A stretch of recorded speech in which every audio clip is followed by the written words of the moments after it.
చిన్న ఇంజెక్షన్ ద్వారా మోకాలు మరియు నడుము నొప్పులకు దీర్ఘకాలిక పరిష్కారం. డాక్టర్ ప్రకాష్ గుడిపూడి. సంప్రదించండి. Allied's pain and pain management centre, Hyderabad. గత ప్రభుత్వము అప్పుడున్నటి రాష్ట్ర ముఖ్యమంత్రి ఒక మూర్ఖత్వపు ఆలోచన వల్ల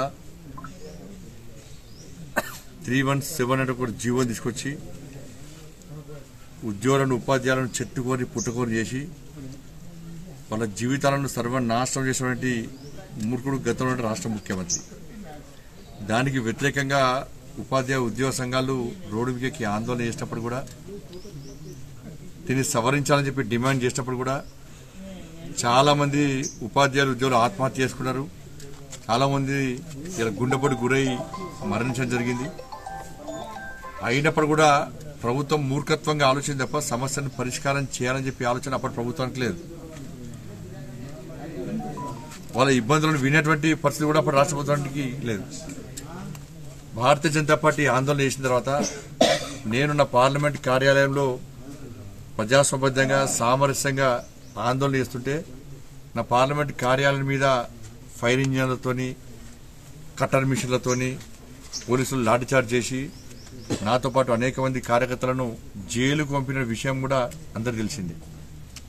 దాని తర్వాత స్పందించిన రాష్ట్ర ముఖ్యమంత్రి సమస్యను పరిష్కరిస్తాం అన్నాడు తప్ప కనీసం ఎవరిని పిలిచి కూడా వాళ్ళ సమస్యలు వినేటువంటి తిరిగి తప్ప రాష్ట్ర ముఖ్యమంత్రికి సమస్యలు పరిష్కరించాలని చెప్పి ఆలోచన లేదు.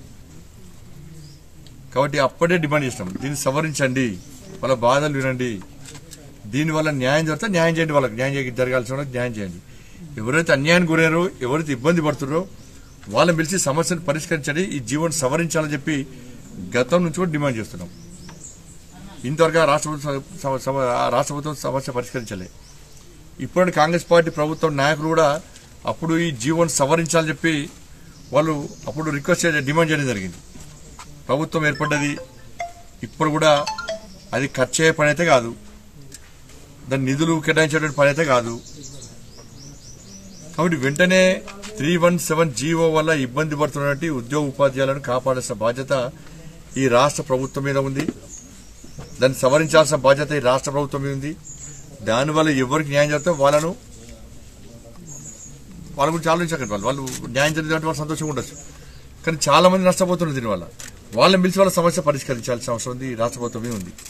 కానీ యుద్ధ ప్రాతిపదికన వెంటనే ఈ జీవోను 317 జీవోను సవరించి ఉద్యోగ ఉపాధ్యాయ కుటుంబాలను వాళ్ళ జీవితాలను కాపాడని చెప్పి వాళ్ళు పడుతున్న ఇబ్బందులను తొలగించాలని చెప్పి ఈ విషయంలో సానుకూలంగా స్పందించాలని చెప్పి భారతీయ జనతా పార్టీ డిమాండ్ చేస్తా ఉన్నారు. 317 జీవో సంబంధించి సమస్యలను రాష్ట్ర ప్రభుత్వం దృష్టికి తీసుకురావడానికి, వాళ్ళ బాధలు చెప్పుకోవడానికి వాళ్ళ ఆ సంఘం 317 జీవో సంబంధించి వీరు ఉపాధ్యాయ ఉద్యోగ సంఘ నాయకులు ఆ బాధితులందరూ కూడా చీఫ్ సెక్రటరీ గారి కార్యాలయం ముందు ఉన్నారు. దయచేసి చీఫ్ సెక్రటరీ గారికి విజ్ఞప్తి చేస్తున్నా, వాళ్ళకి అపాయింట్మెంట్ ఇవ్వండి, వాళ్ళని పిలిచి మాట్లాడండి, వాళ్ళ సమస్యలు వినండి, ఆ సమస్యను పరిష్కరించే ప్రయత్నం చేయండి. దాదాపు గంట నుంచి కూడా వాళ్ళ చీఫ్ సెక్రటరీ గారి కార్యాలయం ముందు ఉన్నారు. సరే, చీఫ్ సెక్రటరీ బిజీ ఉండొచ్చు, దాన్ని వేరే వాళ్ళు ఫ్రీ ఉండాలంటలేను, కానీ ఇది కూడా ఒక సమస్యనే కాబట్టి వాళ్ళ వెంటనే పిలిచి ఆ సమస్యను వినాల్సిందిగా, సమస్యను పరిష్కరించే విధంగా ప్రయత్నం చేయాల్సిందిగా నేను రిక్వెస్ట్ చేస్తాను. మరిన్ని వీడియోస్ కోసం ఛానల్ ని సబ్స్క్రైబ్ చేయండి, లేటెస్ట్ అప్డేట్స్ కోసం వాట్సాప్ ఛానల్ ని ఫాలో చేయండి, అండ్ లింక్ డిస్క్రిప్షన్ లో ఉంది.